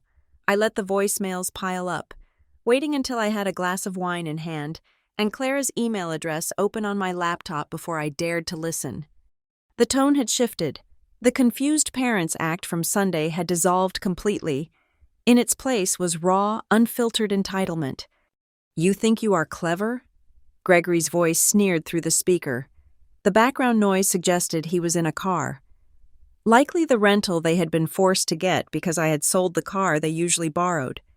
You think you can just sell our home and vanish? You owe us, Isabella. We raised you. We fed you. That house was reimbursement for 18 years of draining our bank accounts. I am going to sue you. Do you hear me? I will drag you to court, and I will tell every judge in this state what a thief you are. I will call your aunts. I will call your cousins. I will tell them all that you threw your elderly parents onto the street. I saved the file and forwarded it to Clara. The next message was from Sandra. Her voice was no longer weepy. It was shrill. You are embarrassing us. Isabella, the neighbors are watching. We had to rent a motel room. A motel, with our luggage. You need to fix this. Transfer the money to your father's account immediately, and maybe we can discuss forgiving you. Forgiving me. The audacity was so breathtaking I almost laughed. Keep them coming, Clara wrote back when I sent the batch. This is textbook harassment. In the state of Pennsylvania, this establishes a pattern of behavior. If we need a restraining order, Gregory is practically writing the affidavit for us. But the digital threats were just the opening salvo. They were losing control. And people like Gregory and Sandra do not handle a loss of control with grace. They escalate. On Tuesday morning, I was sitting on my balcony in Maple Harbor, reviewing a contract for a digital nomad client, when my laptop screen lit up with an urgent message from the admin desk at Harborline Vista Realty. Isabella, security is escorting 2 people out of the lobby. They claim to be your parents. They are screaming. My stomach dropped through the floor. I felt the blood drain from my face. I had moved 2 hours away, but the shame traveled at the speed of light. I could picture it perfectly. The glass-walled lobby, the quiet hum of professionalism, shattered by Gregory's booming voice demanding to see his daughter, Sandra weeping theatrically for the receptionist. I typed back, my fingers trembling. "I am so sorry. Please tell them I am not there." "They know," the admin replied. "They are yelling that you are hiding. Your father tried to push past the turnstile. Nate had to come out." Nate, my boss, the man who had mentored me, who ran a brokerage based on quiet dignity. I closed my laptop, feeling like I was going to be sick. This was it. I had brought my family drama into my professional sanctuary. No one wants an employee whose baggage comes with a security risk. 10 minutes later, my personal cell phone rang. It was Nate. I stared at the screen, debating whether to let it go to voicemail and just email my resignation, but I owed him more than that. I took a deep breath, braced myself for the termination speech, and answered. "Nate, I am so incredibly sorry," I blurted out before he could speak. "I had no idea they would come to the office. I will resign. I don't want to bring this chaos to the firm. I will send my letter by—" "Isabella, stop." Nate's voice was firm, but it wasn't angry. It was calm. It was the voice he used when a deal was falling apart, and he needed to steady the ship. "You are not resigning, and you are not apologizing for the actions of two adults who clearly have no boundaries." I blinked, tears stinging my eyes. "But they made a scene. The clients saw a professional security team handle a disturbance," Nate said. "Your father was colorful. He threatened to sue the company. He threatened to have my license revoked. He demanded to know where you were living." "Did you tell him?" "I told him that employee records are confidential and that if he stepped foot on the property again, he would be arrested for trespassing." Nate said, "Isabella, listen to me. I have seen a lot of things in this business. I know a shakedown when I see one. You are one of my best agents. You are safe here. Take the time you need. Harborline protects its own. Do what you need to do to sever this tie.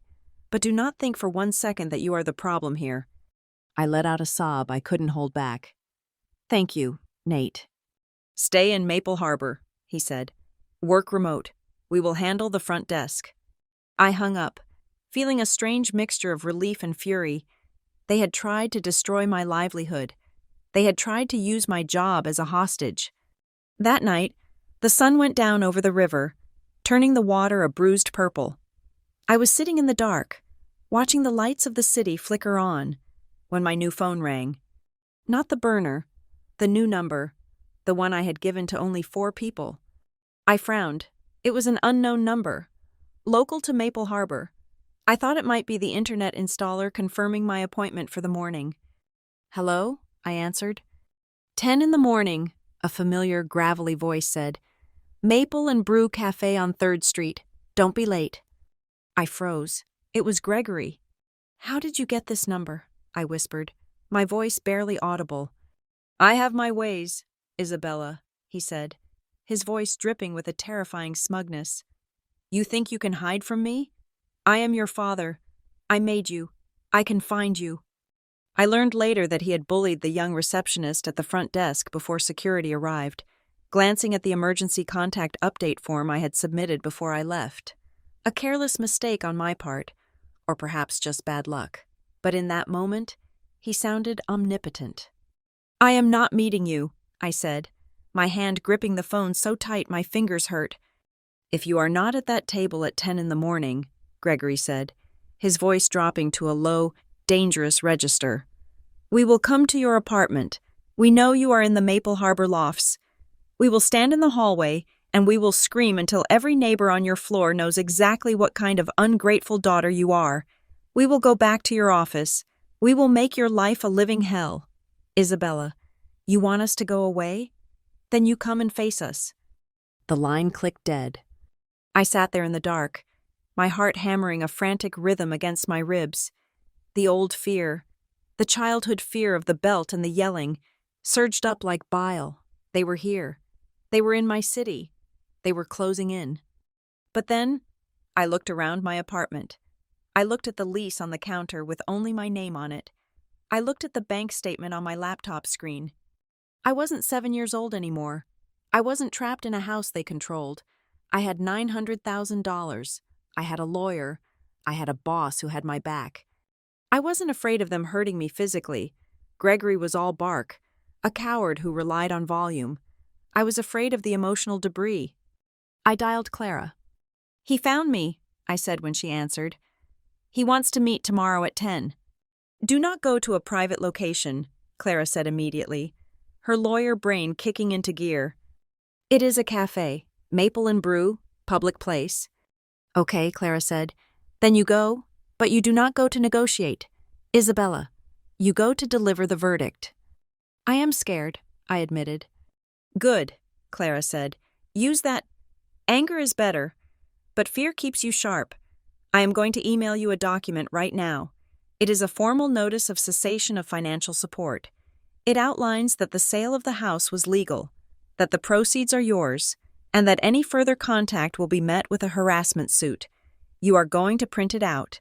You are going to put it in an envelope, and you are going to hand it to them. What if they scream?" "Let them," Clara said. "You are not there to manage their emotions anymore.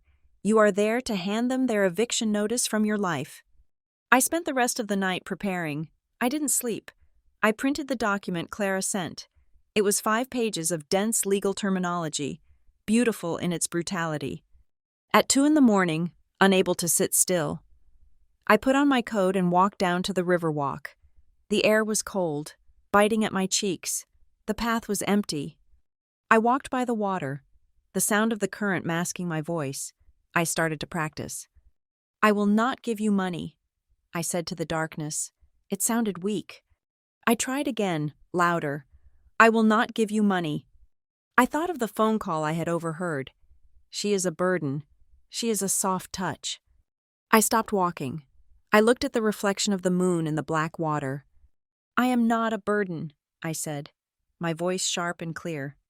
"I am not your retirement plan. I am not your doormat." "Con se comcha nua," I said, testing the words. "Con se comcha bome onyakon nua." I will not pay any more. I will not house you any more. I will not carry the consequences of your life. I shouted the last part, startling a duck sleeping near the bank. I walked back to my apartment feeling a strange sense of calm. The fear was still there, buzzing in the background, but it was being drowned out by something new: determination. The next morning, I woke up at 8. I dressed carefully, not a suit this time. I didn't want to look like I was at work.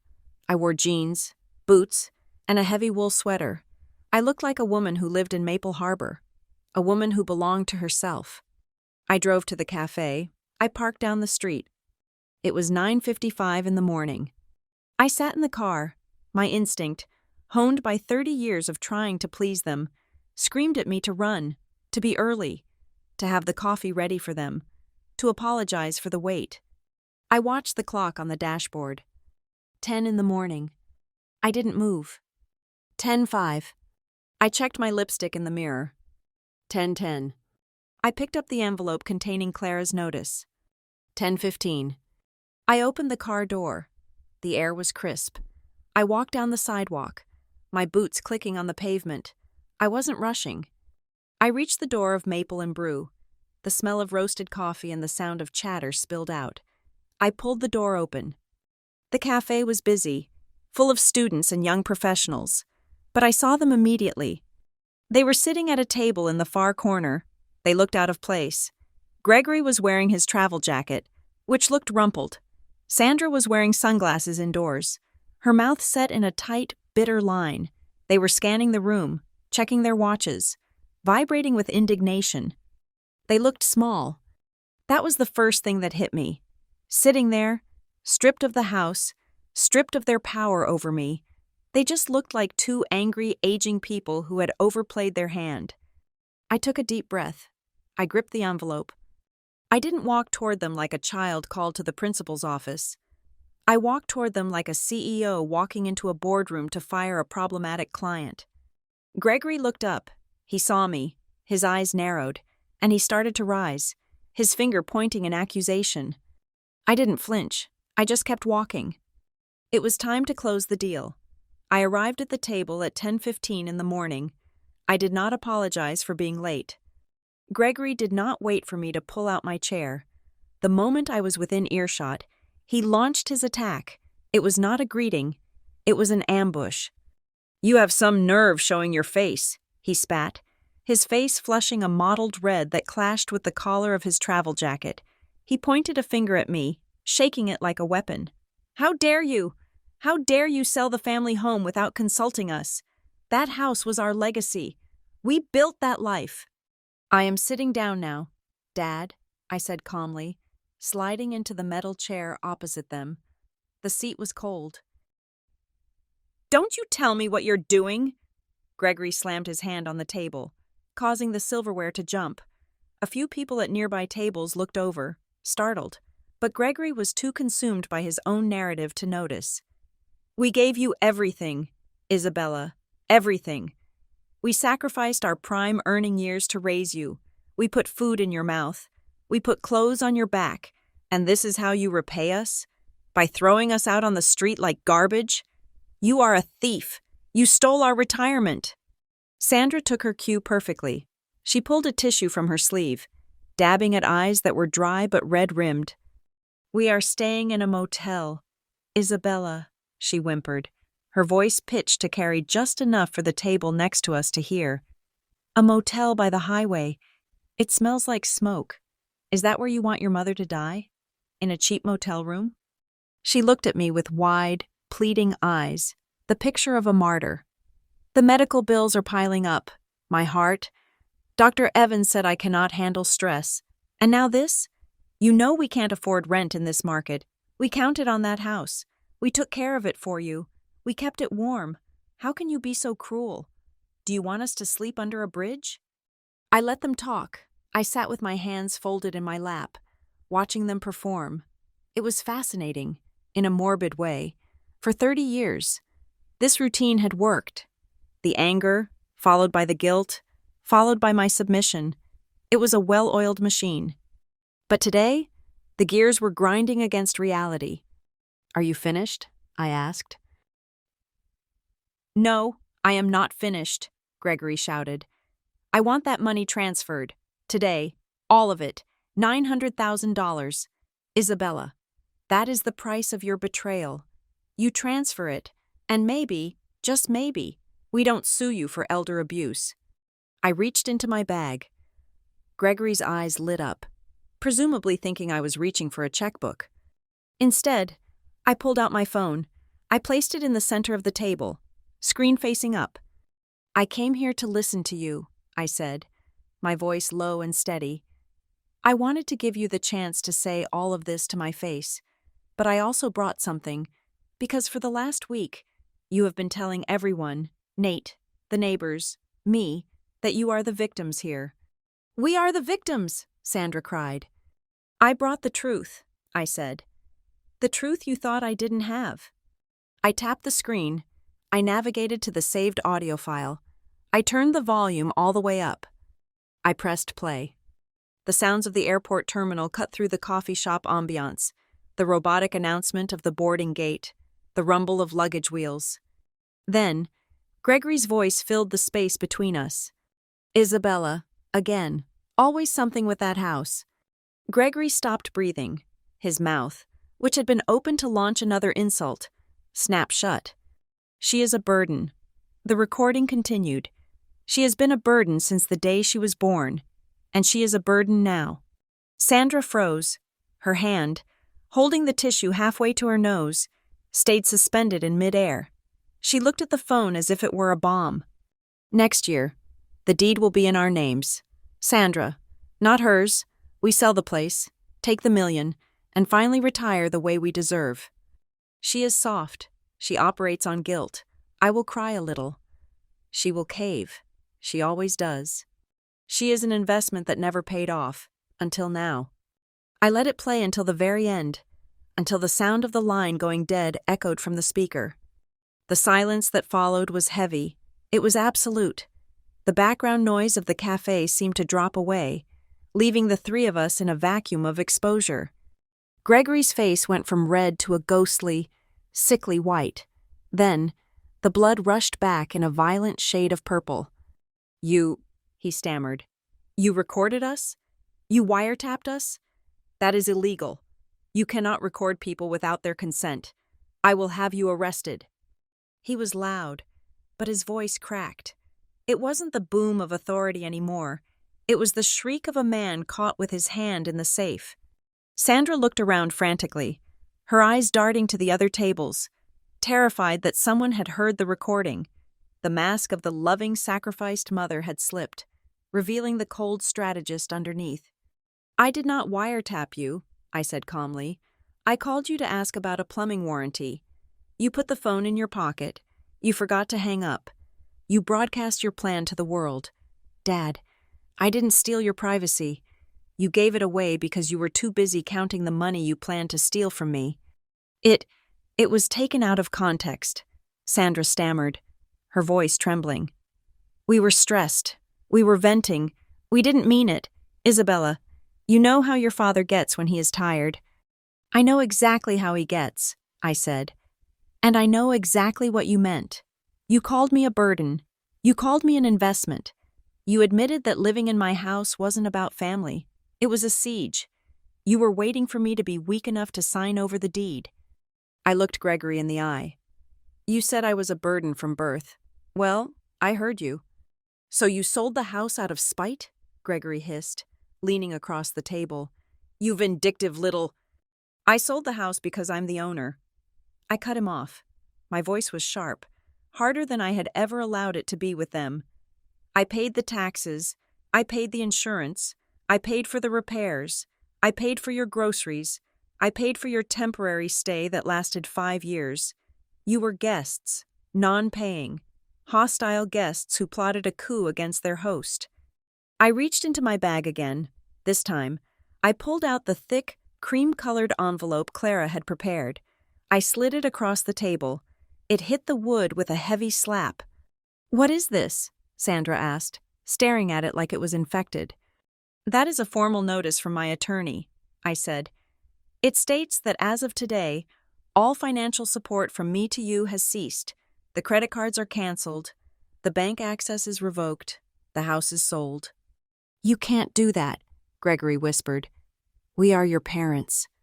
"The document also serves as a cease and desist," I continued, ignoring him. "If you come to my office again, if you come to my apartment building, if you call my boss, my attorney will file for a restraining order. We have the voicemails you left, we have the text messages, and we have this recording. Do not test me on this." Sandra started to cry again, but this time it was ugly, desperate crying. "Isabella, how can you be so cold? After everything, we are old people. We have nowhere to go. When we die, you will regret this. You will stand at our graves and you will hate yourself for this." "And the family," Gregory added, grasping for his last weapon. "I will tell your Aunt Linda. I will tell everyone. I will tell them you kicked your sick mother onto the street in the middle of winter. You will be a pariah. Isabella, no one will talk to you." I stood up. I looked down at them. They seemed so much smaller than I remembered. They were not giants. They were not gods. They were just 2 grifters who had run out of road. "You can tell them whatever you want," I said. "But if you tell them lies, I will play them that recording. I will let them hear you call your own daughter a financial burden. I will let them hear you plotting to defraud me." I took a breath. The air in the cafe smelled of roasted beans and freedom. "And as for regret," I looked at Sandra. "I won't regret saving myself. You asked if I'm kicking you out on the street. No, I am returning your life to you. You are adults. You are capable. You have your pension. You have the $50,000 Grandma left you, or whatever is left of it." "That is not enough," Gregory shouted.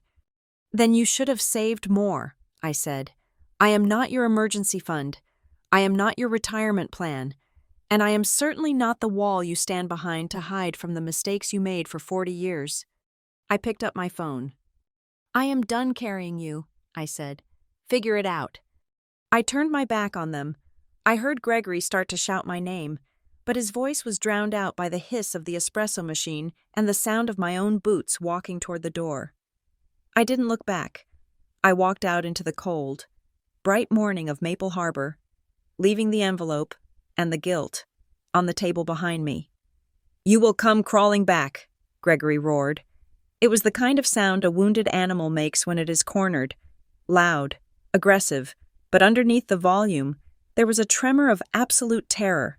He slammed his hand on the table again, but this time, it lacked the authority he thought it had. "You think you can survive out there without us? You are weak, Isabella. You have always been weak. The world is going to chew you up. And when it does, when you are broke and alone, don't you dare come knocking on our door, because that door will be locked." The irony was so thick I could almost taste it. He was threatening to lock a door he didn't own, in a house he didn't pay for. I stood up slowly.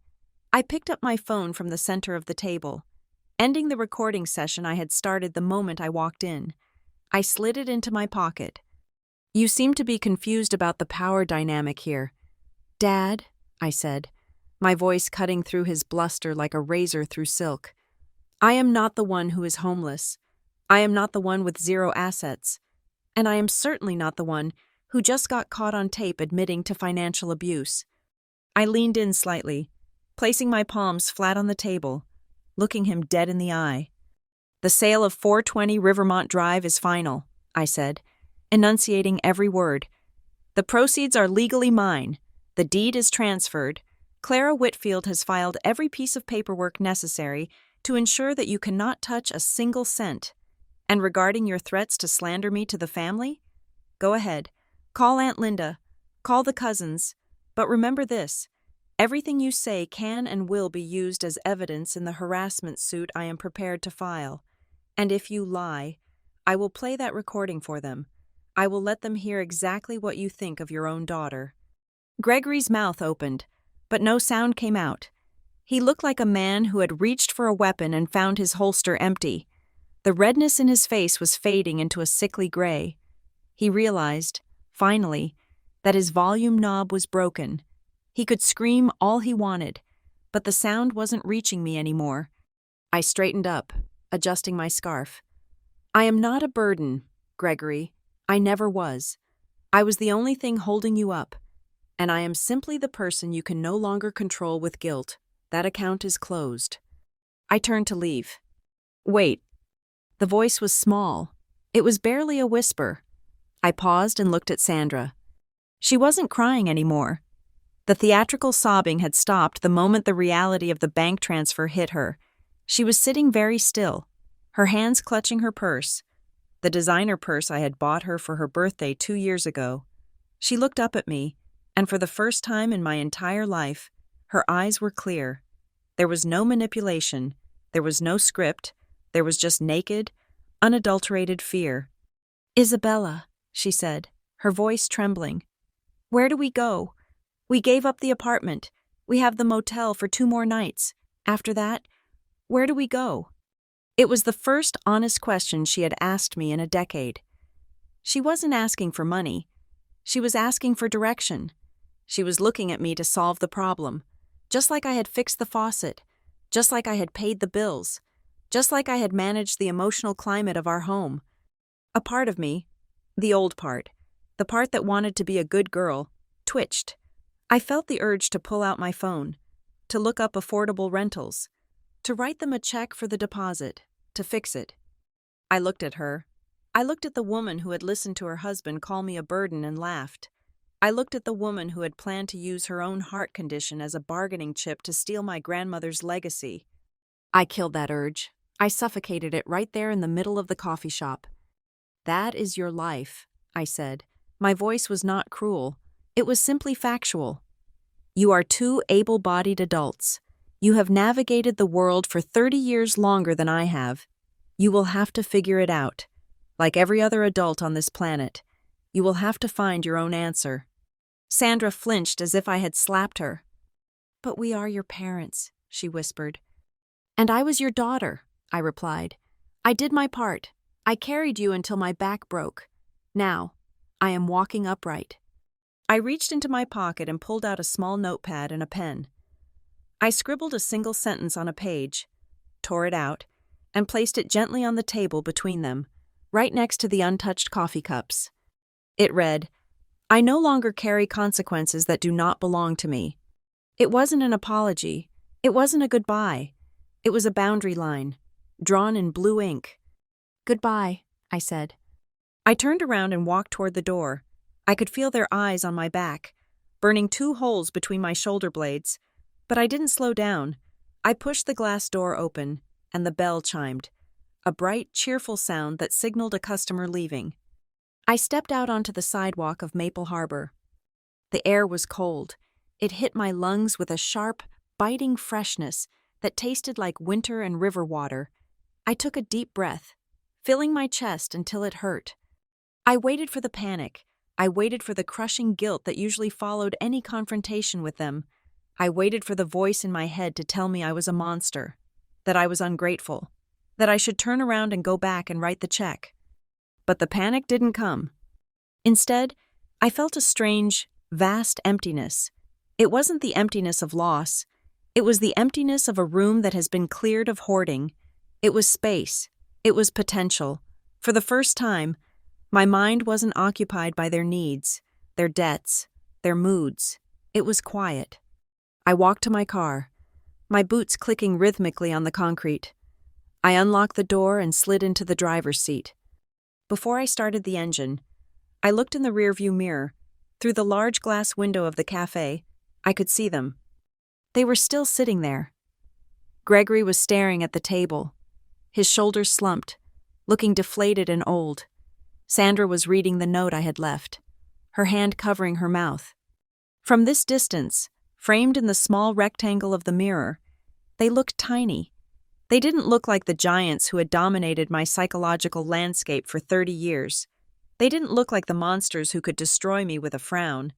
They were just 2 people in a coffee shop, dealing with the bill they had run up. I adjusted the mirror until they disappeared from view. I turned the key. The engine purred to life. I drove through the streets of Maple Harbor, the city that was now mine. I drove past the park where I walked in the mornings. I drove past the library where I worked in the afternoons. I drove toward the river, toward the apartment that had no guest room, no recliner, and no ghosts. When I walked into my apartment, the light was pouring in through the sliding glass doors, illuminating the dust motes dancing in the air. It was quiet. I walked to the kitchen island. Sitting there, in a simple terracotta pot, was a lavender plant. I had dug it up from the corner of Grandma Evelyn's garden on the very last night, wrapped the roots in wet paper towels, and transported it here like a vital organ. It had looked wilted for the first few days, shocked by the transplant. But today, looking closely, I saw it. A tiny purple bud was beginning to unfurl, a splash of color against the green. I reached out and touched the velvet leaf. The scent rose up to meet me, that familiar, grounding smell of earth and memory. I thought about the phone call. I thought about the word burden. I realized then that they were right about one thing. I was a carrier. I had carried their expectations, their financial irresponsibility, and their emotional baggage for decades. I had been a beast of burden because they had trained me to be one. But a beast of burden is strong, stronger than the master who whips it. If they only saw me as a burden, I whispered to the lavender, my voice echoing softly in the sunlit room, then they never deserved the strength I used to carry them. I traced the edge of the flower pot. From this moment on, I said, making a vow to the woman who had taught me what a freedom fund was. My life only carries what I choose. I turned away from the lavender and walked toward the balcony, sliding the door open to let the river wind in. I wasn't Isabella the daughter, or Isabella the victim, or Isabella the investment. I was just Isabella, and for the first time in history, I was free.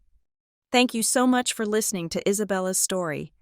It is a long journey from being a victim of family guilt to finding your own freedom, and I hope this story resonated with some of you. I would love to know where you are tuning in from today. Please drop a comment below and tell me your country or city. Let's see how far our community reaches.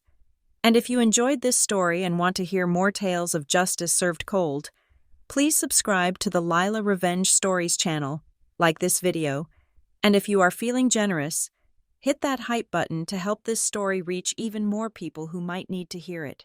Your support means the world to me.